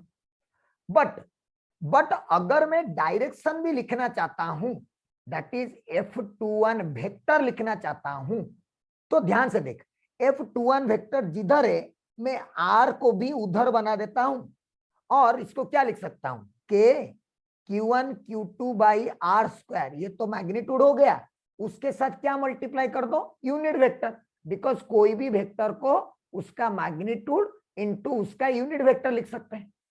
तो फोर्स का मैग्नीट्यूड तो Q1 Q2 by are square है, और उसके साथ मैंने आर वेक्टर इधर ही बना दिया, तो आर वेक्टर का जो यूनिट वेक्टर है आर कैप, वो मुझे फोर्स का डायरेक्शन बता दिया, राइट। अच्छा ठीक है, अब इस आर कैप को समझते हैं थोड़ा। यहां से यूजिंग, यहां पे सिमिलर चार्जेस लिया हूं मैं। अब हम लोग क्या करेंगे ना, इसमें यूज करते हैं हम लोग triangle law. Using triangle law of vector addition, triangle law of vector addition, similar वालों को ऐड करो, सेम ऑर्डर वालों को ऐड करो तो ऑपोजिट ऑर्डर मिलेगा। देखो ये सेम ऑर्डर इधर है, ये इधर है, सेम ऑर्डर में है, और ये ऑपोजिट ऑर्डर में है। तो क्या लिखूंगा, R1 vector plus R vector equals to R2 vector. This implies R vector equals to R2 vector minus R1 vector. Simple. क्या R वेक्टर का वैल्यू मुझे पता चला, R2 vector minus R1 vector. और इसको शॉर्टकट में कैसे लिखा जाता है, R21 वेक्टर। क्या लिखा जाता है, R21 वेक्टर। तो देयरफॉर मैं यहां पे क्या लिखूंगा ना, F21 vector equals to K Q1 Q2 by, सोच ये R जो आया मेरा R, इस R को मैं क्या लिख रहा हूं, R21 लिख रहा हूं, R21 वेक्टर लिख रहा हूं, राइट। तो ये R स्क्वायर को मैं क्या लिखूंगा, R21 वेक्टर का मैग्नीट्यूड का whole square into R cap जो लिखा हूं R21 का होल कैप। अब सोच यहां से अगर तुझे कभी ए कैप लिखना होगा तो कैसे लिखेगा, ए वेक्टर बाई मॉड, तो यहां पे क्या आएगा, के Q1 Q2 by R21 vector का मैग्नीट्यूड का square into R21 vector by R21 का मैग्नीट्यूड। तो ये दोनों मिलके क्या हो जाएगा, क्यूब हो जाएगा, right. F21 vector equals to क्या हो जाएगा, K Q1 Q2 by R21 vector का मैग्नीट्यूड का whole cube into R21 vector. This is the formula for coulomb's law in vector form. यहां पे वेक्टर लिखेंगे तो यहां पे क्यूब लिखेंगे, यहां पे यूनिट वेक्टर लिखेंगे तो यहां पे स्क्वायर लिखेंगे। ये आपको याद रहना है कि वेक्टर फॉर्म में अगर आप यूनिट वेक्टर लिख रहे हो तो नीचे स्क्वायर लिखो, अगर आप वेक्टर लिख रहे हो तो क्या करो, क्या करो, क्यूब लिखो नीचे मैग्नीट्यूड का। क्या मेरी बात क्लियर है, सबको वेक्टर फॉर्म में आना चाहिए। क्या इसको मैं सिमिलरली ऐसे बोल के बोल सकता हूं, मैं सिमिलरली अगर F12 वेक्टर कोई लिखना चाहेगा तो कैसे लिखेगा ना, K Q1 Q2 by mod R12 vector का whole cube into R12 vector. So this is Coulomb's law written in vector form. ये डेरिवेशन स्ट्रेट डेरिवेशन है जिसको आप लोग थोड़ा सुंदर सुंदर करके लिखना है। Let Q1 is a charge having position vector R1 vector, Q2 is a charge having position vector R2 vector, है ना। ऐसे पूछता है कि derive coulomb's law in vector form, इस तरह से तो आपको लिखना पड़ेगा ऐसे से। सिर्फ बोर्ड में सिर्फ इसका डेरिवेशन ही पूछा जाता है और कुछ नहीं पूछा जाता है, ठीक है। बट एंट्रेंस में आपको इसके यूज और इसके न्यूमेरिकल पूछा जाता है। अच्छा, मैंने ये जो डेरिवेशन किया कौन से चार्ज के लिए किया, सिमिलर चार्जेस। अगर कभी कुछ मेंशन नहीं किया है क्वेश्चन में डेरिवेशन में तो आप दोनों भी कर सकते हो, एक भी कर सकते हो। ये सिमिलर के लिए, ये मान लो अपोजिट चार्जेस का डेरिवेशन है, ये मान लो क्या है, अपोजिट चार्जेस का डेरिवेशन। मतलब एक प्लस क्यू रख देता हूं Q1 और ये माइनस Q2, राइट। इनका भी पोजीशन वेक्टर होगा, इसका पोजीशन वेक्टर है कुछ R1 वेक्टर और इसका पोजीशन वेक्टर है कुछ R2 वेक्टर। अब ध्यान सुनना, इसके ऊपर ये हो गया फोर्स 21 वेक्टर और ये हो गया फोर्स 12 वेक्टर, है ना, टुवर्ड्स ईच अदर हो रहे हैं। अब अगर मैं फिर से यहाँ पे F21 वेक्टर लिखना चाहूंगा तो कैसे लिखूंगा, मैग्नीट्यूड F21 वेक्टर का मैग्नीट्यूड। तो सिंपल सी बात है, ये डिस्टेंस को R मान लो तो K Q1 Q2 by R square, simple हो जाएगा मैग्नीट्यूड। बट अगर मैं वेक्टर में लिखना चाहता हूं तो ध्यान से देख, F21 वेक्टर तो K Q1 Q2 by R square magnitude into F21 लिख रहा हूं ना, तो R का डायरेक्शन मुझे किधर डालना पड़ेगा, इधर डालना पड़ेगा, तभी जाके मैं F21 वेक्टर लिख सकता हूं, है ना, उसी का डायरेक्शन में। तो यहाँ पे R का क्या, अब फिर से यहाँ पे ट्राइंगल लॉ लगाओ, ट्राइंगल लॉ यूज करो, ट्राइंगल लॉ वेक्टर। अगर ट्राइंगल लॉ फिर से यूज करोगे तो क्या पता चलेगा आपको ना, देखो अभी सेम ऑर्डर में कौन है, R2 और R ऐसे और ऐसे सेम ऑर्डर में है, और R1 अपोजिट ऑर्डर में है। Therefore R2 vector plus R vector equals to R1 vector. This implies R vector equals to क्या हुआ, R1 vector minus R2 vector.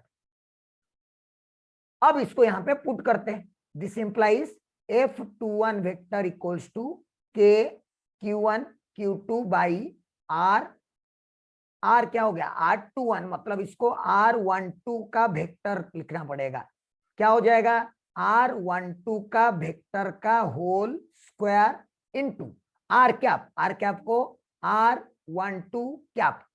फिर से अगर इसको वेक्टर बनाओगे तो K Q1 Q2 by R12 vector का होल स्क्वायर इनटू, देख यहाँ पे 21 है बट यहाँ पे 12 है, इसको पहले वेक्टर कर दो, R12 vector by R12 vector का मैग्नीट्यूड, राइट, ये मैग्नीट्यूड का स्क्वायर। तो क्या बन गया K Q1 Q2 by R12 vector का होल क्यूब इनटू, देखिए ये आया R12 वेक्टर आया, लेकिन इधर क्या है F21 वेक्टर है। तो अगर इसको मैं 12 करना, 12 को इसे 21 में, पहले तो पिछले वाले डेरिवेशन में क्या आया था, इधर 21 आया था, तो इधर भी 21 आया था प्लस साइन के साथ, बट अभी इधर 21 आया तो इधर क्या आ गया 12। तो इसको मैं कैसे लिख सकता हूं ना, F21 vector equals to K Q1 Q2 by R cube, अगर डिस्टेंस R है, इनटू माइनस R21 वेक्टर। तो therefore F21 vector equals to minus K Q1 Q2 by R cube into R21 vector. तो जब same charge होते हैं तो हम plus sign के साथ लिखते हैं डायरेक्शन, और अगर अपोजिट चार्जेस होते हैं तो हम माइनस साइन के साथ लिखते हैं डायरेक्शन। क्या आपको थोड़ा थोड़ा समझ में आया मैं क्या समझाना चाह रहा हूं, ये डेरिवेशन बता रहा हूं मैं आपको, right. Coulomb's law vector form में कैसे लिखा जाता है उसका डेरिवेशन, हालांकि एग्जाम में आपको यही वाला करना है, अभी जो ये जो पहला वाला बताया ना, एग्जाम में आपको यही वाला करना है, बट समझना क्या है कि वेक्टर फॉर्म लिखते टाइम इधर अगर 2 1 चाहिए तो इधर भी 2 1 लिखो, और चार्जेस को साइन के साथ लिखो। ट्रिक ये है ना, ट्रिक क्या है ना, ट्रिक ये है कि F21 vector equals to K Q1 Q2 by R cube into R21 vector, but इसमें Q1 और Q2 को क्या लिखना है, पुट विथ साइन, साइन के साथ लिखो। तो अपने आप अगर दोनों सेम चार्ज होंगे तो प्लस हो जाएगा, दोनों ऑपोजिट चार्ज होंगे तो माइनस हो जाएगा अपने आप। तो ये ट्रिक आपको याद रखना है, और ये मैं आपको समझाऊंगा अभी एग्जाम्पल के साथ। लेकिन डेरिवेशन आपका यही करना है, अगर बोर्ड में पूछा गया कि derive Coulomb's law in vector form, diagram बनाना है, ट्राइंगल लॉ लिखना है, मैग्नीट्यूड, यूनिट वेक्टर, फिर वेक्टर में कन्वर्ट, फिर क्यूब, फिर सिमिलरली अदर के लिए क्या होता है। क्या आपको क्लैरिटी आ गया सबको, वेक्टर फॉर्म में कैसे लिखते हैं पहले वो समझते हैं, उसके बाद उसका न्यूमेरिकल करेंगे हम लोग, क्या दिक्कत है, बहुत सारे 2-3 न्यूमेरिकल काफी होगा। पहले बताएं सब लोग क्या समझ में आ गया है कि नहीं ये चीज। ऑलराइट, सो ये हो गया आपका कूलम्ब्स लॉ को वेक्टर फॉर्म में हम कैसे लिखते हैं उसका डेरिवेशन, जैसे कि कैसे कैसे क्वेश्चंस आते हैं मैं बताता हूं और ये कैसे काम में आएंगे, है ना। मान लो कि जैसे कि आपको क्या यूज करना होगा मैं आपको बताता हूं, जैसे कि एक छोटा सा एग्जांपल समझो, मान लेते हैं कि बोला गया कि यहाँ पे एक चार्ज है कुछ Q1, यहाँ पे एक चार्ज है कुछ Q2, इसका कुछ कोऑर्डिनेट होगा x1 y1 z1, इसको कोऑर्डिनेट होगा x2 y2 z2। सोचो अगर मैं यहाँ पे ऐसे एक्सिस ड्रॉ करूं, इसको ज्वाइन करूंगा तो जो पोजीशन वेक्टर आएगा R2 वेक्टर, और इसको ज्वाइन करूंगा जो पोजीशन वेक्टर आएगा R1 वेक्टर। क्या अगर मुझे पॉइंट पता है तो मैं क्या R1 वेक्टर का वैल्यू लिख सकता हूं, क्या आएगा x1 i cap plus y1 j cap plus z1 k cap, ये तो हम पहले से ही सीखे हैं, है ना। कि कोई भी अगर पॉइंट हमें पता है कोऑर्डिनेट्स, तो उसका पोजीशन वेक्टर कैसे लिखते हैं। सिमिलरली R2 वेक्टर जो आएगा वो क्या आएगा, x2 i cap y2 j cap plus z2 k cap, है कि नहीं। अब अगर तुम्हें इन दोनों के बीच में फोर्स लिखने के लिए बोल दे, है ना, फोर्स लिखने के लिए बोले वेक्टर फॉर्म में, सोच ये इसके ऊपर फोर्स इधर लगाएगा और ये इसके ऊपर फोर्स इधर लगाएगा। This is force on 2 due to 1 in vector. तो therefore force on 2 due to 1 in vector form is, formula क्या था ना, k q1 q2 बाई दोनों के बीच में डिस्टेंस ये r है, देख रहे हो ये डिस्टेंस r होगा। क्या दो पॉइंट के बीच में डिस्टेंस निकालना तुम्हें आता है, क्या होता है दो पॉइंट के बीच में डिस्टेंस निकालने का फॉर्मूला, x2 माइनस x1 का whole square plus y2 minus y1 का whole square plus z2 minus z1 का होल स्क्वायर। ये तो बचपन में ही पढ़े थे हम लोग। तो r का वैल्यू ये हो गया, बट मुझे नीचे क्या लिखना है, मुझे नीचे लिखना है r का क्यूब। r का क्यूब मतलब इस वाले टर्म r को क्यूब लिख देता हूं नीचे अभी, इनटू वेक्टर लिखना है, यहाँ पे क्या है 2 1 है, तो यहाँ पे भी क्या लिखना है R21 वेक्टर। अच्छा R1 पता है, R2 पता है, तो देयरफॉर R21 वेक्टर का वैल्यू क्या होगा, R2 vector minus R1 vector. R2 vector कितना है x2 माइनस x1, तो x2 minus x1 into i cap plus y2 minus y1 into j cap plus z2 minus z1 into k cap. ये हो जाएगा R21 vector का value, इसको यहाँ पे पुट कर दो। तो देयरफॉर F21 वेक्टर का वैल्यू होगा k q1 q2 बाई ये वाला पूरा टर्म है ना, ये वाला पूरा टर्म का cube into R21 vector is x2 minus x1 i cap plus y2 minus y1 into j cap plus z2 minus z1 into k cap. This is the value. अगर आपको कभी कोऑर्डिनेट्स कोई भी पॉइंट का पता हो तो उस चार्जेस के बीच में फोर्स लिखने का तरीका ये है, ठीक है ना। अब इसको हम लोग यूज कैसे करेंगे, ध्यान से सुनिए। जैसे कि ये समझ में आ गया होगा आपको, ये वाला चीज समझ में आ गया ना चाहिए कि कैसे लिखते हैं, है ना। कुछ नहीं, डिस्टेंस फाइंड आउट करो और R21 इधर F21 लिखना है तो इधर R21 लिखो, और ये R21 कैसे फाइंड आउट करो, R21 है तो 2 माइनस 1, है ना। जैसे कि एग्जाम्पल इस बार 2021 जेई मेंस में भी ऐसा एक क्वेश्चन आया था, 2021 जेई मेंस में भी ऐसा एक क्वेश्चन आया था, नॉट एग्जैक्टली सेम बट इसी तरह का कुछ आया था, ठीक है। क्या बोला ना, एक क्यूब है, देयर इज ए क्यूब, पहले क्यूब बना लेते हैं। एक क्यूब है,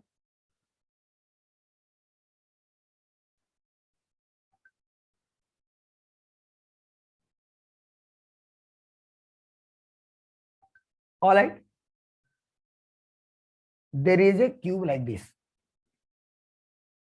इस क्यूब के सारे कॉर्नर में एक एक चार्ज रख दिया गया, Q Q Q Q Q Q, सारे कॉर्नर में क्यू क्यू चार्ज रख दिया गया, ठीक है ना।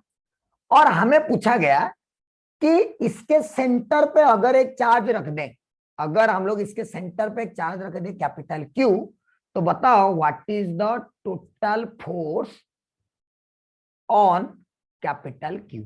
पहला आंसर बताओ इसका, total force on capital Q क्या होगा, सबसे पहला आंसर बताओ।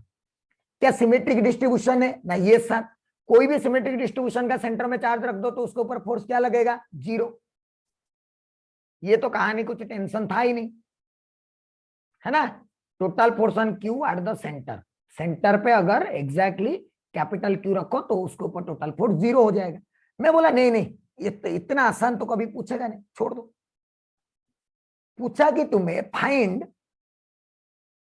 टोटल फोर्स ऑन ये वाला चार्ज, ये वाला charge on the marked charge, जो चार्ज को मार्क किया मैंने उस चार्ज के ऊपर टोटल फोर्स बना, टोटल फोर्स। तो सोच उस चार्ज के ऊपर, इसके ऊपर अगर टोटल फोर्स तो बताना है तुझे, तो बाकी कितने चार्ज बचे, टोटल 8 चार्ज है, उसमें से एक चार्ज को छोड़ के बाकी सारे चार्जेस उसके ऊपर फोर्स लगाएंगे, तो बाकी कितने चार्ज बचे, 7 चार्ज, 7 चार्जेस। और वो 7 चार्जेस 7 अलग अलग डायरेक्शन में फोर्स लगाएंगे इसके ऊपर, तो अगर कभी भी तुम इसके ऊपर टोटल फोर्स कैलकुलेट करने की बात करोगे तो हमारा प्राण निकल जाएगा, है ना। 7 वेक्टर को अलग अलग डायरेक्शन में ऐड करना कितना डिफिकल्ट होगा आप सोचो। तो यहाँ पे हमें वेक्टर फॉर्म जो है वो मदद में आता है, और वेक्टर फॉर्म हमें काम भी करवाता है। कैसे समझते हैं। मैंने क्या बोला, एक काम करो, एक कोऑर्डिनेट एक्सिस पहले कंसीडर कर दो कि इधर वाई एक्सिस है, इधर एक्स एक्सिस है, और इधर जेड एक्सिस है, ऐसे कंसीडर कर दो, राइट। ये वाई एक्सिस, एक्स एक्सिस और जेड एक्सिस। सोचो, तो इस वाले चार्ज का कोऑर्डिनेट हो गया 0,0,0। इस वाले चार्ज का कोऑर्डिनेट हो जाएगा, इसका साइड लेंथ ए मान लेते हैं, ए, तो इसका कोऑर्डिनेट हो जाएगा a,0,0। इसका हो जाएगा a,a,0। इसका हो जाएगा 0,a,0। इसका हो जाएगा 0,a,a। इसका हो जाएगा x में और z में, तो a,0,a। इसका हो जाएगा 0,0,a। सारे चार्जेस के मैं कोऑर्डिनेट लिख दिया, इसका भी कोऑर्डिनेट लिख दो। इसका कितना होगा, x y z तीनों में, तो इसका हो जाएगा a,a,a। देखो, क्या मैं सारे चार्जेस के जो कोऑर्डिनेट लिखा वो आपको लिखना समझ में आ गया। हर एक चार्ज का कोऑर्डिनेट है, हर एक चार्ज का कोऑर्डिनेट मैंने लिख दिया। इसको एक एक को नाम भी दे सकता हूं मैं, इसको 1, इसको 2, इसको 3, इसको 4, इसको 5, इसको 6, इसको 7। 7 चार्जेस का मैंने कोऑर्डिनेट लिख दिया, और जिसके ऊपर फोर्स लिखना है उसका भी कोऑर्डिनेट लिख दिया, राइट। तो देयरफॉर अगर अभी मुझे नेट फोर्स चाहिए तो नेट फोर्स में कैसे कैलकुलेट करूंगा, F1 vector, F2 vector, F3 vector, F4 vector plus F5 vector plus F6 vector plus F7 vector. 7 force vector को ऐड करना पड़ेगा। 7 फोर्स वेक्टर को ऐड करने के लिए अब मुझे जो काम में आएगा वो कौन काम में आएगा, अभी मुझे काम में आएगा वेक्टर फॉर्म। वेक्टर फॉर्म कैसे लिखते हैं, ध्यान से सुन। सारे जगह चार्ज तो पहले एक एक लिखते हैं, F1 को लिखते हैं, ध्यान से देख। F1 का मतलब चार्ज है Q1, तो Q1 इंटू Q बाई, देख ये Q1 है, दिस इज Q1, दिख रहा है सबको, ये है Q1 और ये है Q। तो इनके बीच में डिस्टेंस कितना है, यही बॉडी डायगोनल। इनके बीच में डिस्टेंस कितना है, 1 और Q के बीच में बॉडी डायगोनल, देख रहे हो, एक फेस में है, सॉरी फेस डायगोनल, एक फेस में है, तो कितना हो जाएगा इनके बीच में डिस्टेंस, इनके बीच में डिस्टेंस हो जाएगा √2a। तो ये हो जाएगा हमारा √2a का होल क्यूब इनटू, यहां पे कौन सा वेक्टर ना, R2 माइनस R1, याद है ना, final minus initial, final minus initial. तो इसका A0 A0 0 0, तो क्या बनेगा A-0 I क्या प्लस A-0 J क्या प्लस 0-0 K क्या। ये आया F1 का वैल्यू, ये आया F1 का वैल्यू। अगर आपको समझ में आया F1 का वैल्यू कैसे आया तो मुझे एक बार बताओ, F1 का वैल्यू सबको समझ में आया कि मैं कैसे लिखा, बोल के बताओ मुझे जल्दी से चैट में।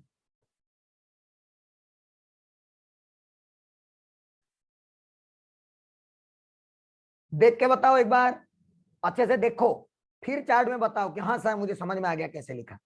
क्योंकि मुझे R2 माइनस R1 करना था, मतलब जिसके ऊपर लिखना है उसका कोऑर्डिनेट्स, जैसे इस वाले में, अरे हाँ यहाँ पे क्या किया था, मुझे 2 के ऊपर चाहिए था 1 की वजह से, तो मैंने यहाँ पे 2 - 1 किया, ठीक है।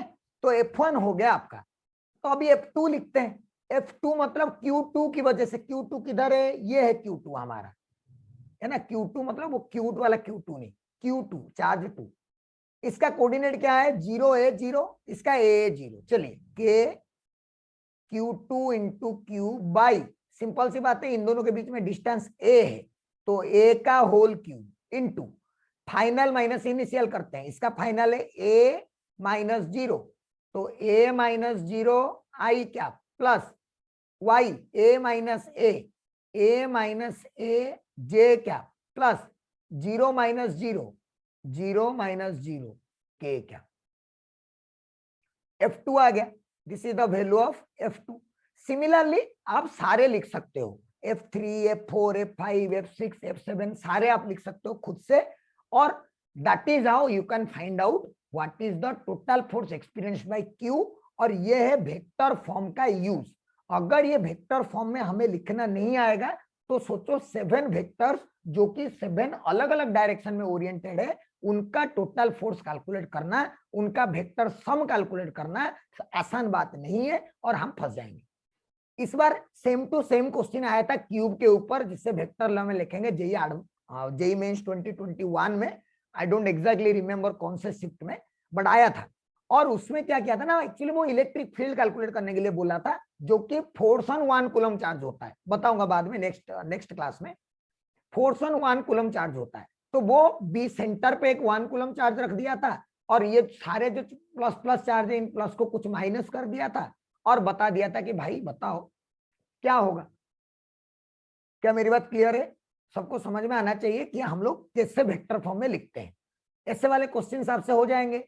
इसी को मैं आपको एक होमवर्क दूंगा, और ये होमवर्क आपको करना है नेक्स्ट क्लास में, ठीक है। एक होमवर्क हो गया वो वाला जहां पे हम लोग तीनों चार्जेस को इक्विलिब्रियम में रखते थे, और एक होमवर्क है आपके लिए, आपको ये करना है। क्या है ना, एक स्क्वायर पिरामिड का शेप है, स्क्वायर पिरामिड। स्क्वायर पिरामिड समझते हो आप? स्क्वायर पिरामिड क्या होता है ना, एक स्क्वायर बना होगा इस तरह से, नीचे में एक ऐसे स्क्वायर बना होगा, और यहाँ ऊपर में यहाँ पे चार्ज रख दिया कैपिटल क्यू, यहाँ पे भी चार्ज रख दिया कैपिटल क्यू, यहाँ पे भी चार्ज कैपिटल क्यू, यहाँ पे भी चार्ज कैपिटल क्यू, और यहाँ पे चार्ज रख दिया minus small Q, right. Centre पे, एग्जैक्टली सेंटर पे माइनस रख दिया इस तरह से, ठीक है ना, जो कि यहां से यहां से एग्जैक्टली ए डिस्टेंस पर है, और ये जो साइड है, ये साइड का लेंथ है √2 है, राइट। नीचे जो साइड का लेंथ है वो कितना है, √2 है, और ये जो माइनस क्यू है वो कितना ऊपर है, वो ए ऊपर है, right. That is above A, that is at a height of A from the square plane. मतलब एक स्क्वायर प्लेट इस तरह से एक स्क्वायर प्लेट है, और स्क्वायर प्लेट के ऊपर ऐसे ऐसे ऐसे ऐसे इस सेंटर पे एक चार्ज है माइनस क्यू, है ना। तो सोचो चारे जो फोर्स लगाएंगे वो अलग अलग डायरेक्शन में लगाएंगे, और 4 वेक्टर को ऐड करना भी आसान बात नहीं होता है, इसीलिए यहाँ पे भी हम लोग वेक्टर फॉर्म यूज करेंगे। कैसे करोगे, मैं थोड़ा सा हिंट दे देता हूँ आपको, और आप उसी हिसाब से सॉल्व करना, ठीक है। थोड़ा सा आपको हिंट दे देता हूँ क्या करना है ना। इसको क्या करो ना, इसको लेके एक कोऑर्डिनेट सिस्टम के ऊपर पुट करो पहले। ऐसा कोऑर्डिनेट सिस्टम बना, अच्छे से नहीं बना, एक कोऑर्डिनेट सिस्टम बनाते हैं, है ना। इसके ऊपर एक कोऑर्डिनेट सिस्टम बनाते हैं पहले इस तरह से, ऐसे, हाँ, ये एक्स एक्सिस और ये वाई एक्सिस, और ये जो नीचे का स्क्वायर है ना उसको ऐसे रख दो, नीचे का स्क्वायर को यहां पे ऐसे रख दो। देखो ये √2a है, ये √2a है, ये √2a है, ये √2a है। तो अगर ये √2a हुए तो मेरा तो चार्जेस यहाँ पे प्लस क्यू, यहाँ पे एक चार्ज है क्यू, यहाँ पे एक चार्ज है क्यू, यहाँ पे एक चार्ज है क्यू, और मेरा जो माइनस क्यू है ना वो एग्जैक्टली इसके ऊपर है इस तरह से, मतलब प्लेट अगर ऐसा है तो उसके सामने रखा हुआ है, तो इनका कोऑर्डिनेट बता सकते हैं हम लोग। अगर ये √2 है तो ये हो जाएगा ए, ये हो जाएगा ए, ये भी ए, ये भी ए, इसका कोऑर्डिनेट बताओ, सारे का कोऑर्डिनेट बताओ। इस क्यू का कोऑर्डिनेट हम लोग लिख सकते हैं, कितना हो जाएगा, a,0, इसका हो जाएगा 0,a, इसका हो जाएगा 0,-a, इसका हो जाएगा -a,0। इन सबके कोऑर्डिनेट पता चल गए। और coordinates of small Q, coordinates of small Q, जो स्मॉल क्यू चार्ज है वो एग्जैक्टली इसके ऊपर रखा हुआ है, समझ रहे हो, इसके ऊपर ड्र ऐसे रखा हुआ है, तो उसका एक्स कोऑर्डिनेट 0, वाई कोऑर्डिनेट 0, लेकिन वो जेड पे है तो जेड कोऑर्डिनेट हो जाएगा ए। इन सबका जेड कोऑर्डिनेट 0 है ही नहीं, इनका जेड कोऑर्डिनेट 0, इसका भी 0, इसका भी जेड कोऑर्डिनेट 0, इसका भी 0, इसका भी 0। अब तुम्हें चार्ज ऑन स्मॉल क्यू लिखना है, तो एफ वेक्टर इक्वल्स टू फिर से F1 vector, F2 vector, F3 vector plus F4 vector. हर एक वेक्टर को लिखने के लिए कोऑर्डिनेट का यूज करोगे, बट यहां पे put minus Q in the equation. Equation में क्या पुट करोगे? माइनस क्यू पुट करोगे, प्लस क्यू पुट नहीं कर दोगे, क्योंकि वेक्टर फॉर्म में चार्जेस साइन के साथ पुट करना है, खाली मैग्नीट्यूड पुट नहीं करना है। बट जब हम नॉर्मली सॉल्व करते थे तो हम लोग क्यू का वैल्यू को ऐसे ही पुट कर देते थे मैग्नीट्यूड फाइंड करने के लिए, क्योंकि हम डायरेक्शन उसका अलग से शो करते थे। तो ये होमवर्क का क्वेश्चन आप लोगों से हो जाना चाहिए। और ये simply vector form of Coulomb's law का यूज है, एप्लीकेशन है, डेरिवेशन जिसका बोर्ड में पूछा जाता है और जिसके एप्लीकेशन आपके एंट्रेंसेस में पूछे जाते हैं। रिसेंटली 2021 में इसी कॉन्सेप्ट पे बेस करके क्वेश्चन पूछा गया। क्लियर है बच्चों? तो सारे चीजें आपको समझ में आ गया होगा। कूलम्स लॉ के अंदर हम लोग क्या क्या चीजें पढ़े, पूरे चीजें आपको याद रहनी चाहिए। कैसे कैसे मैकेनिक्स के क्वेश्चंस हम इसमें इंक्लूड कर सकते हैं, कैसे कैसे हम लोग दूसरे कॉन्सेप्ट यूज कर सकते हैं। All these things we studied in this unit और in this topic Coulomb's law. So now we are done with Coulomb's law. Coulomb's law हमारे लिए खत्म हो गया है, ठीक है। तो नेक्स्ट जो टॉपिक हम लोग पढ़ेंगे वो पढ़ेंगे electric field, that is another important topic. But जिसको कूलम्स लॉ के सारे प्रॉब्लम्स आते हैं उसको इलेक्ट्रिक फील्ड बहुत आसान लगेगा, because electric field is nothing but Coulomb's law का ही एक स्पेशल केस, जिसमें हम लोग एक चार्ज को 1 कूलम कर देंगे, ठीक है। तो सब लोग हम लोग नेक्स्ट क्लास में स्टार्ट करेंगे इलेक्ट्रिक फील्ड। तब तक आप कूलम्स लॉ का पूरा रिवीजन अच्छे से कर लो और इलेक्ट्रिक फील्ड पढ़ने में आपको मजा आएगा, ठीक है।